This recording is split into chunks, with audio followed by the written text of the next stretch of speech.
Hello दोस्तों, नमस्कार। पहला प्रणाम आप सब लोगों को, और आप सब लोग ठीक होंगे।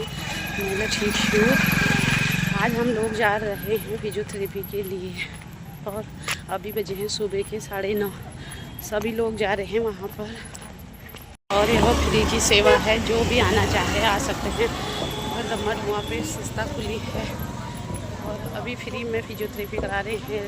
कितने लोगों को शुगर है, थायराइड है, नसों की प्रॉब्लम है, तो वो आ सकता है यहाँ पे।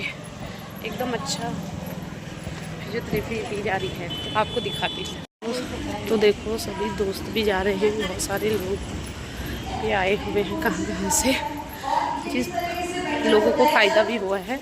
अगर आप लोग भी आना चाहें तो आ सकते हैं। जब आपका ये जो स्पाइन है चालू हुआ, अब उस दबाव की वजह से क्या होता है, हमारी ये जो स्पाइन है, जैसे मैंने बताया कि इसके बीच में एक डिस्क होती है, ये रही डिस्क, ठीक।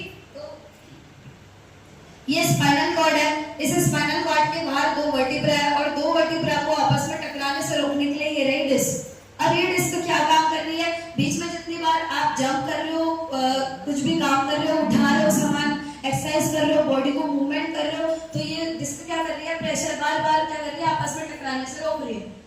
इसमें एक वीडियो भी आपने शायद थोड़े टाइम पहले हमारे सर ने दिखाया था, तो उसमें आपने देखा था एक इंसान जब उछलता भी है, यानी कि एक जंप भी करेगा, तो उसके बाद में उसकी जो ये रीढ़ की हड्डी है, शांति से आना है वॉशरूम से, ठीक है। इधर बातें नहीं करनी है, कम से कम इधर तो छोड़ ही दो प्लीज। अब जैसे स्पाइन की बात की, तो जब हम कोई जंप भी कर रहे हैं, तो ये जो हमारी जो स्पाइन है, आपस में टकराने से जो रुक रही है, वो सिर्फ उसी डिस्क की वजह से। इतनी सॉफ्ट ये जेली रहती है कि कैसे भी बॉडी को फ्लेक्सिबल करो, ये आपको क्या करेगी, एकदम मदद करेगी वो फ्लेक्सिबिलिटी के लिए। पर समय के साथ साथ जैसे हम एक्सरसाइज कम करते हैं, योगा आसन कम करते हैं, जैसे आपने देखा होगा जो जिम्नास्टिक वाले होते हैं या फिर जो योगा आसन वाले होते हैं, प्रॉपर करते हैं, उनकी बॉडी में फ्लेक्सिबिलिटी ज्यादा होती है। वो कैसे भी आसन करेंगे, आप एक नॉर्मल सा ही आसन ले लो जिसमें पैर सीधे करके बैठते हैं, और अपने जो फीट रहते हैं, ये आखिरी वाला, ये जो ये वाला हिस्सा रहता है, इसको ऐसे टच करना होता है, और ये जो घुटनों वाला हिस्सा होता है, उसमें अपना पूरा सिर रखना होता है ना। यही वाली एक्सरसाइज की बात कर लो, आज शायद आधे से ज्यादा इसमें नहीं कर सकते। क्यों? क्योंकि आज बॉडी की फ्लेक्सिबिलिटी कहीं ना कहीं खत्म है। क्यों खत्म है? क्योंकि आज इसको कोई एक्सरसाइज वगैरह नहीं दिया हमने, तो इसकी वजह से हमारी फ्लेक्सिबिलिटी कम है।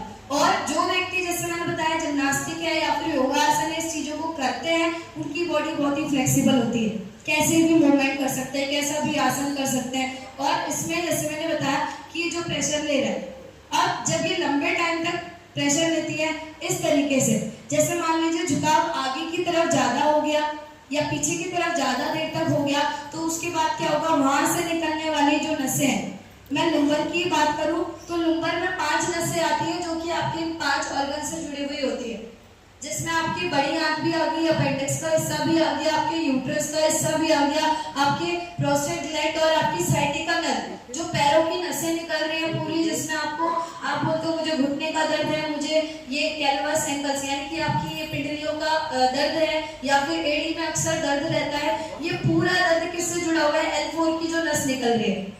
तो कई बार जैसे डॉक्टर्स बोलते हैं कि L4 L5 में आपकी नस क्या है, ब्लॉक्ड है, या फिर वो नस में प्रेशर पड़ रहा है ना। अब वो प्रेशर जो पड़ा, उसकी वजह से क्या होगा, L4 की जो नस है पूरी साइटिका नर्व से जुड़ी हुई है, वो प्रेशर लगी। L5 की जो नस निकल रही है, वो किससे जुड़ी हुई है, कैलवस एंकल्स और फीट, यानी कि घुटनों से नीचे का जितना भी पोर्शन है, इससे जुड़ी हुई है L5 की नस। तो जब कभी ये जो कमर का हिस्सा है, जब बार बार प्रेशर लेता है, उसकी वजह से इन नसों में निकलने वाले जो ऑर्गन जुड़े हुए, जो ग्लैंड जुड़े हुए, उन पे असर पड़ता है। आया समझ में सभी को? हम जब इस तरीके से बैठे हैं, ये पैरों की जो नसें है, इस हिस्से में भी प्रेशर पड़ेगा, यानी कि आपकी पिंडलियों वाला हिस्सा, जो भी हमने L5 में बताया है ना, तो इसमें भी असर पड़ेगा। प्लस आपकी जो याली मसल्स है, जो कमर वाली मसल्स है, जो आपके साइड हिस्से में रहती है, तो इस हिस्से में भी आपका ये जो मसल्स और प्रेशर लेती है इस तरीके से। और ये जो साइड में पेट के दोनों साइड वाली नसें हैं, मसल्स हैं सॉरी, और ये जो लंग्स वाली जो मसल्स है, ये वाली, तो ये पूरा प्रेशर लेती है हमारे पूरे काम करने के दौरान। तो जब हम इतने लंबे समय तक बैठते हैं, लंबे समय तक बैठने वाला हमारा काम रहता है, तो इस तरीके से हमारा शरीर जो है स्पाइन को क्या कर रहा है, नुकसान पहुंचा रहा है। आया समझ में सभी को? अब